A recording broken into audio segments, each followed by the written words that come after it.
Good morning, and welcome to Allen Avenue Unitarian Universalist Church's worship. I'm Tim Vogel, and my pronouns are he, him, and his. I'm a member of the annual pledge drive team.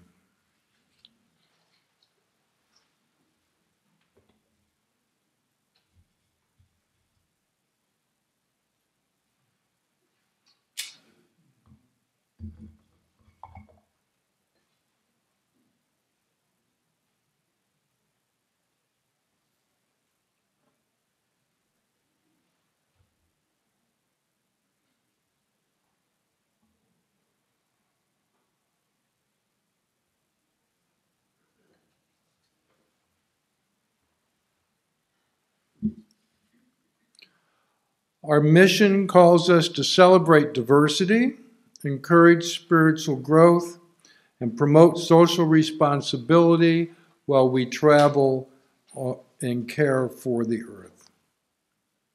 Today is Stewardship Sunday. The service is presented by the annual Pledge Drive team. With the ongoing COVID and the resignation of Reverend Donna, this year's stewardship theme is Moving Forward Together. We thank the 3 congregation members who will present testimonials this morning. Each month, Allen Avenue supports a nonprofit organization whose mission aligns with our Unitarian Universalist values. The Share the Plate recipient for March is Amjambo Africa. It is a newsroom and a conduit for information whose mission is to help New Mainers thrive and help Maine welcome and benefit from our new neighbors. For New Mainers, Amjambo Africa provides information on navigating life in Maine, as well as profiles of other successful New Mainers from Africa. Their work also includes background articles about Africa, so those from Maine can understand why newcomers have arrived here. They provide on-the-ground news updates from contributors living in Africa now. The focus of this Stewardship Sunday service is our resilience as a congregation. Resilience will be the topic of the reflection presented by Mark Ewart from Stewardship for Us. Lay-led worship is a tradition at this and many other Unitarian Universalist societies. At Allen Avenue, the worship committee either sponsors or presents one such service each month. For those of you at home, if you're attending for the first time, please go to our website and fill out the welcome card so we can know more about you. Our opening words today are from Mark Ewart. Generosity includes giving and receiving. Giving sheds light on being a recipient. Receiving informs being a giver. Through their interaction, they encourage and fulfill each other. May we all be called to worship on this Stewardship Sunday.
Good morning.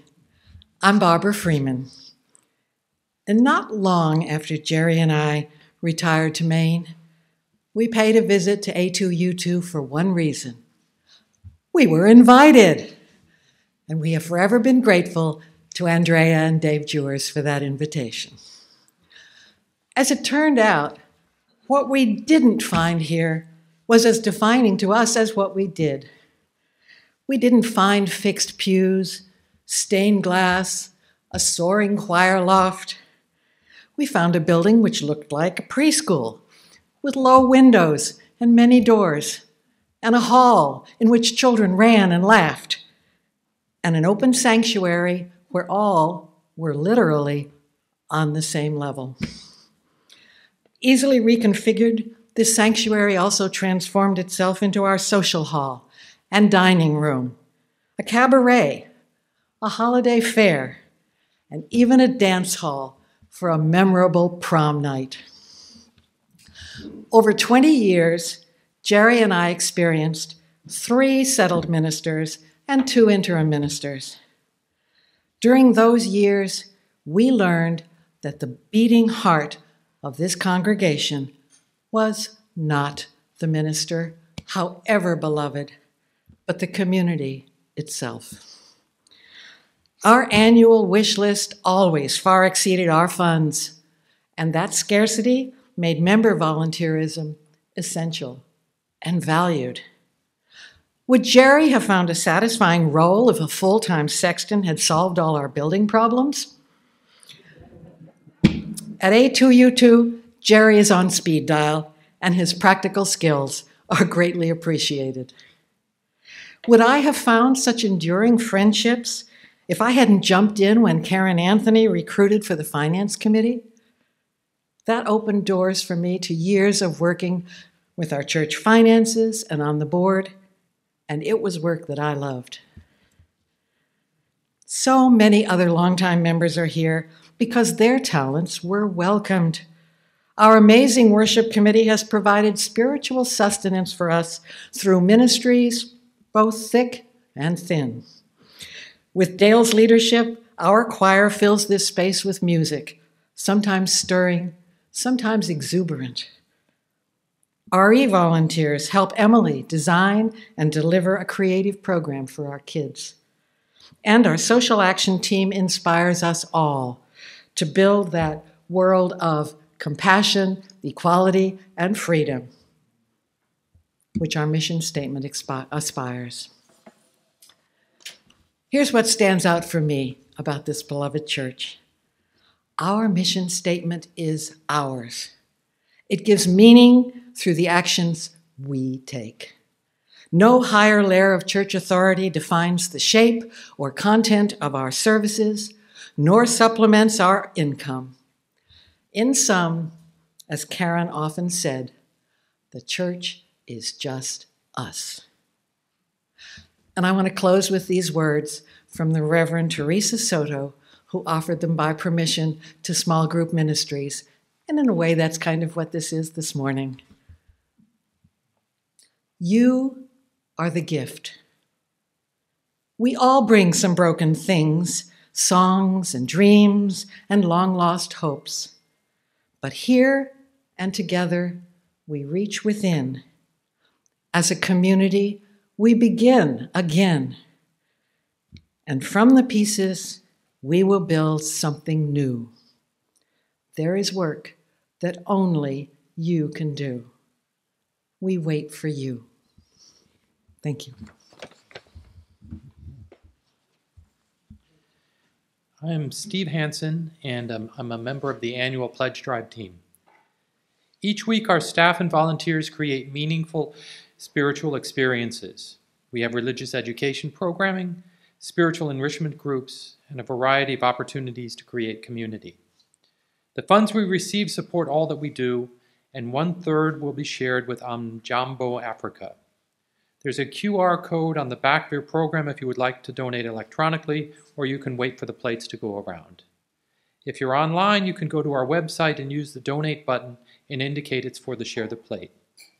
This morning's offering will now be gratefully received.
Good morning. I don't have a problem with hat here, but I do get mask beard. It's good to be back. When I spoke here 3 weeks ago, I briefly told how I ended up here at A2U2. And to recap that, my wife and I moved here in 2019. In St. Louis, I was a member of something called the Ethical Society, which is part of a small, non-creedal humanist religion with a secular outlook. I knew UU would be the closest thing to it in Portland, so I checked out the local parishes and I decided that A2U2 was a good fit. Excuse me. So that's the how. Today I'll talk a little on the why. At Ethical, as here, new members are introduced to the membership. And the way it works there is once a month, the new members are called down to the front of the auditorium and the leader introduces them and tells us a little about them, the member bio, and then would read a short statement from each member about why they're joining. And over the decades, I heard a lot of these joining statements, and they were pretty predictable. I mean, if it was a young couple, you could bet they were going to mention the Sunday school. And curiously, almost everybody would put in some statement about wanting to join a community of like-minded individuals. When I joined, 1986, I was definitely in it for the Sunday school. But my understanding of the importance of community was limited. Oh, I got the part about like-minded. It was really nice to hang out with people who didn't just assume I was Christian. I'm here to tell you in Missouri that can be a problem. I see Keith over there thinking, you think Missouri is bad. But I didn't understand the importance of support. I think, like many young people, I had an inflated opinion of how self-sufficient I was, how much control I actually had. Life has a way of beating that delusion out of you. And I came to understand the importance of an understanding and supportive community. I also came to understand that we humans give meaning to life through our relationships. And that web of relationships gives us all, individually and collectively, the resilience to deal with life's reverses, as Maya Angelou so beautifully said in the reading we just heard. That is why I actively started looking for a community of like-minded individuals as soon as I landed in Portland. I'm happy to say I found it, particularly in the men's group. That supportive community became vital when the pandemic hit, and some months after that, I retired. I saw how, at A2U2, we gave each other the resilience to get through these last 2 years. Therefore, I look forward to remaining in this community. Thank you.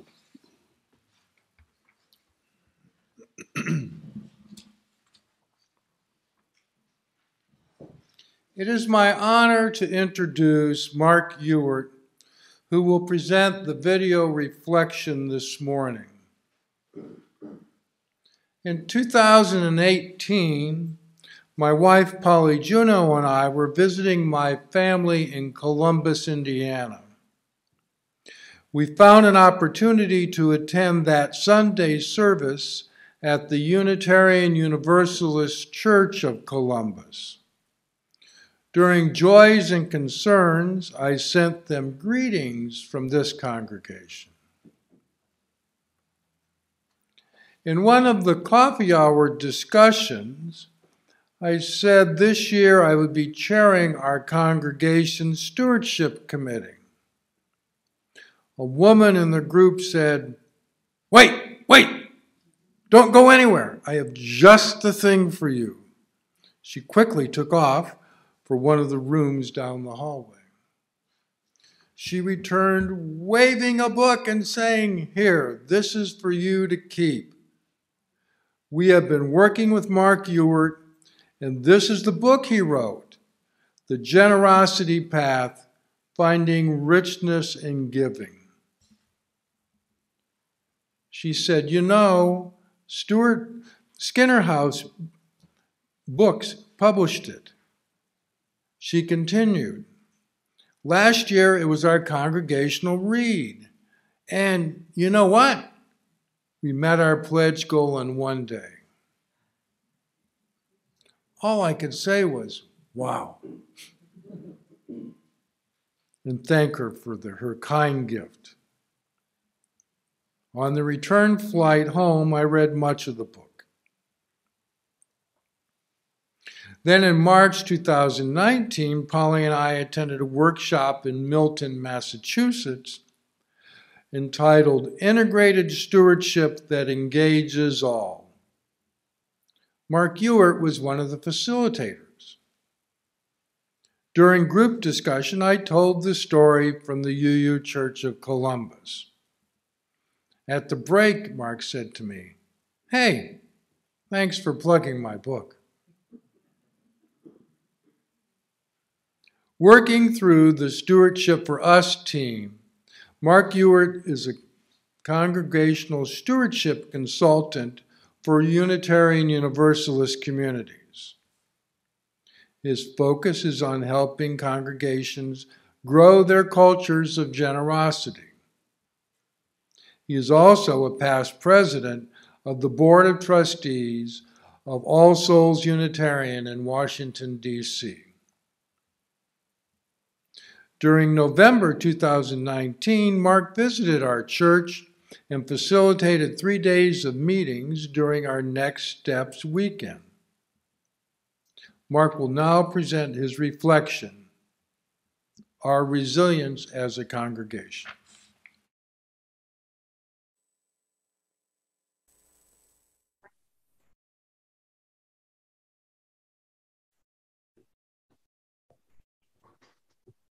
Good morning, Allen Avenue Unitarian Universalists.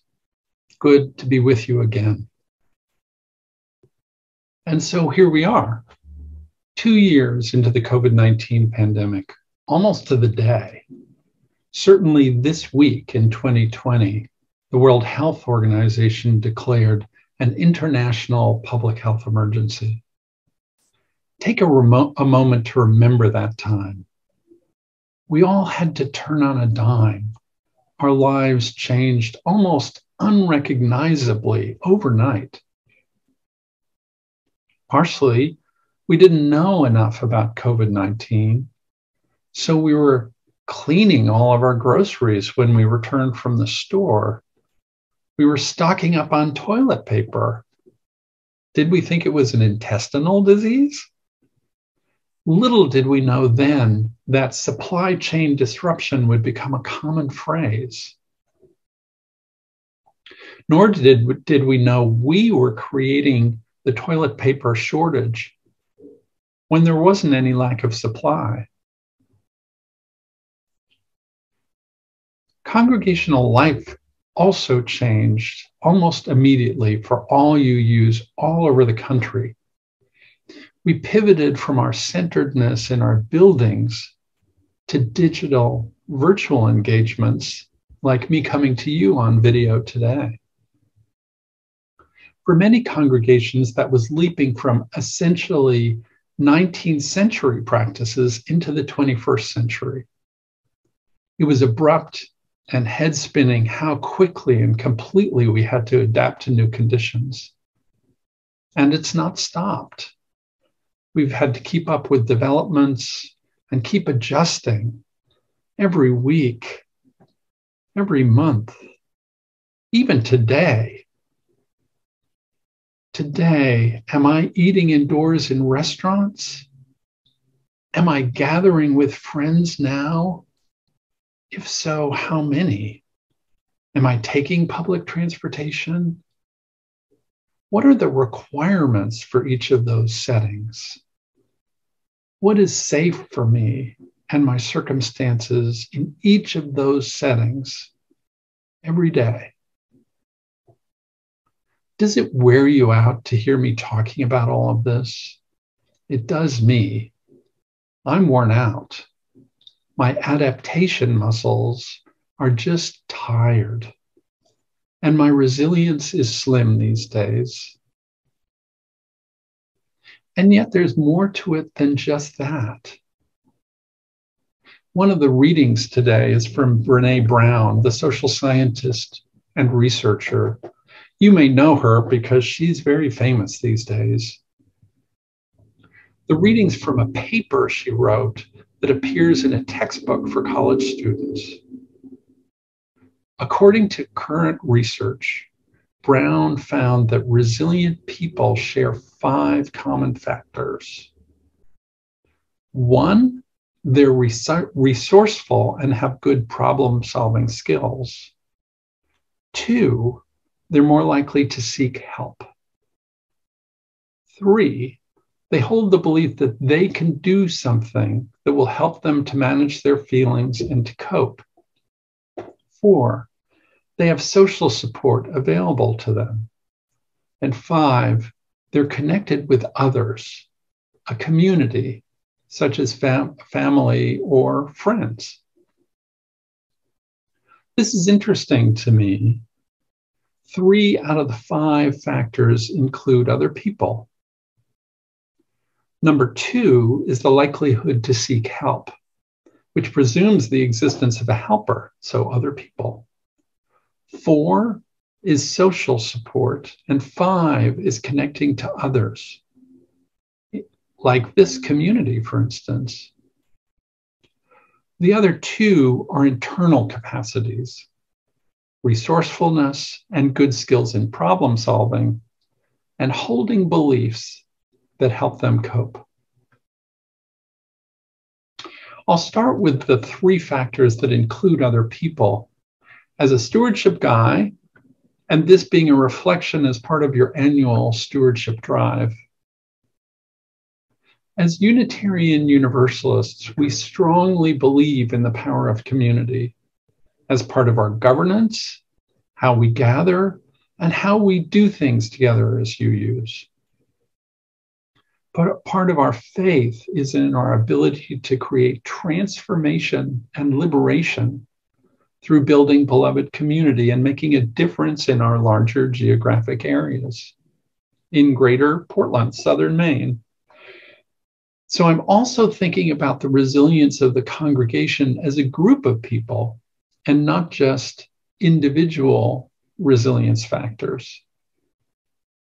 Brown even uses the word interdependence in the reading. I'm so proud to be a UU these days. Our denomination, the Unitarian Universalist Association, did an amazing job of getting out early in the pandemic before there were many broad guidelines and giving a series of recommendations to keep our people safe. They also really changed up a lot of their work to blast out services to congregations like yours in any way they could to try to make a difference, knowing how urgent it was. Because of that, we UUs were out ahead of many other organizations and could understand the huge changes we needed to make really quickly. Our UU congregations also put in 110% effort to make changes and get services online so we could stay connected, even in our isolation. Congregations like yours also made special outreach to elders and families in their congregation who are experiencing that isolation, to let them know that they were not alone and to offer fellowship. That took and continues to take resources of all kinds. People power, money, equipment, expertise, the use of different spaces, like my office in this video instead of your Allen Avenue building. It's been an enormous strain on all of the congregational systems, our communications platforms, our kids' religious education staff and programs, our boards and other lay leaders, and our ministers all over the country. You would think that money played a significant part in all of this. Well, it didn't, which is interesting.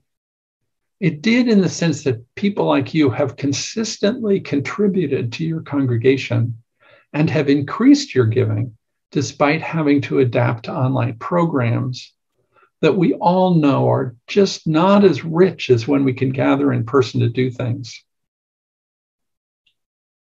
Your gifts are helping to support facilities that were not being used and are now being used even less than they normally would have been. Many people were giving more because they're dedicated to this congregation and to the mission that we share, and to help other people in the community. Like many congregations, Allen Avenue UU has largely held its own. There was no risk of becoming bankrupt during the pandemic, which means you are now in a place to regather and rebuild rather than starting over. You would think that resilience dwells in financial wherewithal, that if Allen Avenue UU had lots and lots of money, that the congregation could adapt to and recover from almost any adverse circumstance. To me, part of what the pandemic has taught us is that money alone will not keep us safe or able to cope. Yes, we need financial resources, as you know, to run our programs and fulfill our congregational mission. And yes, we are asking you to consider increasing your financial commitment to Allen Avenue UU this year, particularly as we use resources to adapt our way out of this pandemic and address congregational needs that were less of a priority in recent years when we were trying to deal with all of this.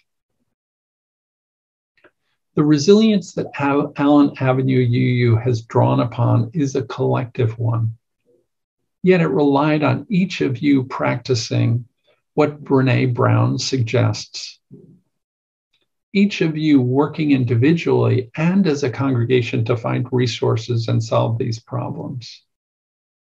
Each of you both seeking help and offering help during this historic disruption.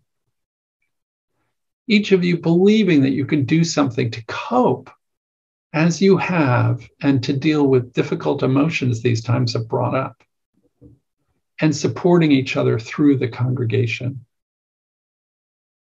As I said in the beginning, I'm worn out and my resilience is slim these days. Yours may be too, because this has created enduring challenges for all of us. But there have been lessons during this pandemic. Congregations like yours can change faster and more radically than I could have imagined. This means that you are capable of doing big things, probably after this experience more so than you were in the past. As you use, there are things about our congregations that make us nimble and strong in the face of the unexpected. Our Unitarian Universalist Association gives us guidance and support, yet allows us to use our own creativity and native capabilities to address our challenges. Allen Avenue UU didn't have to wait for the denomination to get itself together and solve this for us. As you know, you all could just start where you are and make the changes you needed to make. We can also rely on each other. We've learned that during the pandemic. We can hear each other's needs. We can do what we must to keep each other safe from infection, even though others may be making different choices. And we can do what we can to provide support to each other. Our congregations are communities that increase our individual and collective resilience. Interdependence is vital to our coping in the face of extreme challenges. The more we individually stay engaged and step up the best we can, the better we all do together. When I and others in my congregation are weak and worn down, there are people in my congregation and in yours who have the energy to lift you up and help you until you're ready to move on. As congregations, we're not done with adapting to this pandemic. We've just entered a different phase. This time, we've entered a phase with more information and more tools, so that's a really good thing. We're already coming back together, and hopefully that opening up will increase.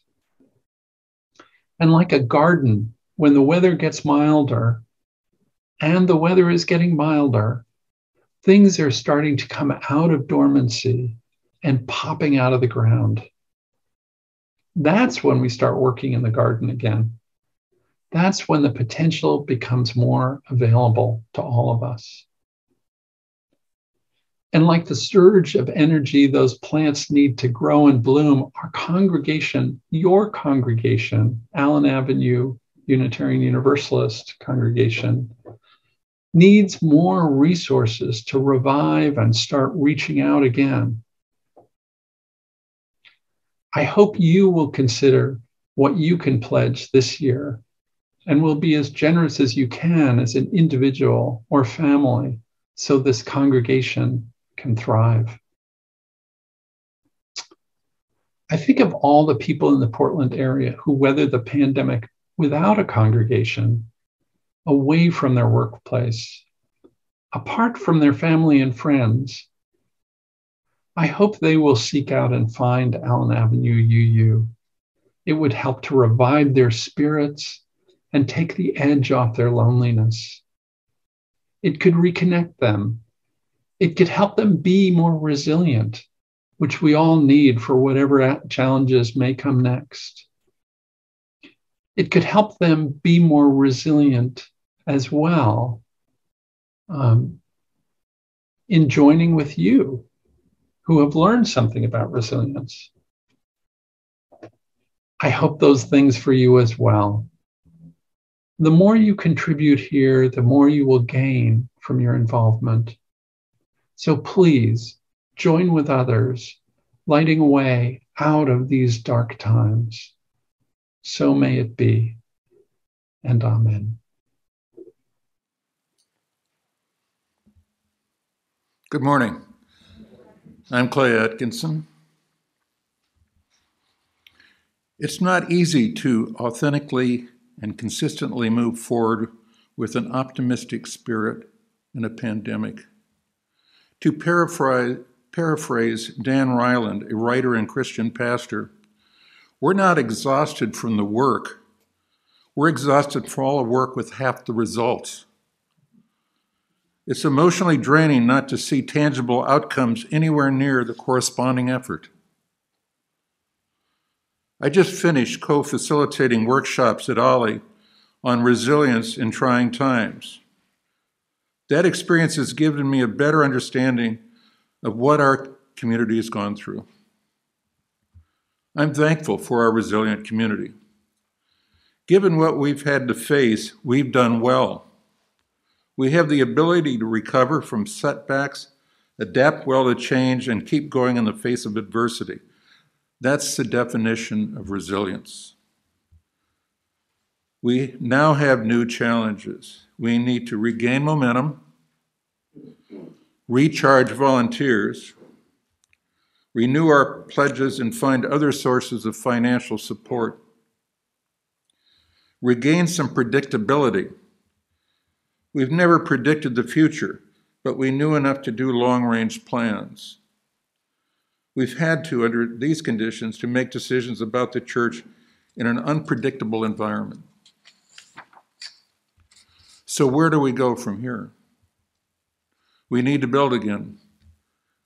Resilience is needed now more than ever. How do we do that? Well, there are many physical and emotional variables that affect positive resilience. It's true. However, the number one way to build resilience is the power of gratitude.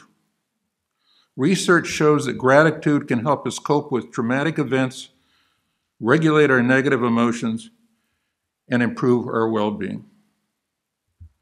But during times of anxiety, it's actually more important than ever to focus on gratitude and on the needs of other people. More importantly, gratitude can have a positive effect on our friends and our families too. But it is vital to make a distinction between feeling grateful and being grateful. For example, I need to show my gratitude to others by listening to what they have to say. I need to thank people for their volunteering. I need to share my own time and talent and share my joys. Be a support system for other members. When I help others, it reinforces a sense of control over a situation and sends a message that we're all in this together. I am grateful for our community. Thank you all. I'm in. My beliefs, my community.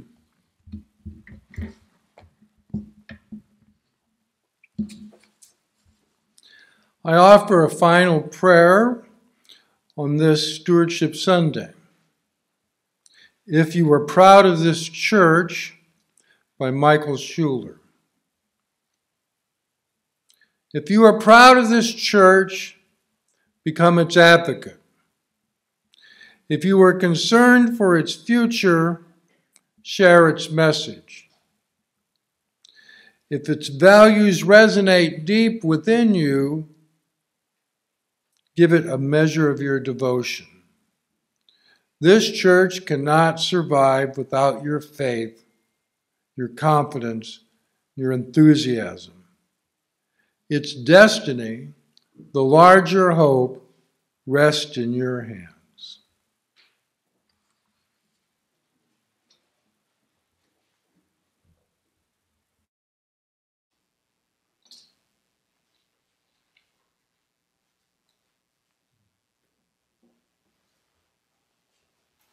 Thank you all for being here on this Stewardship Sunday.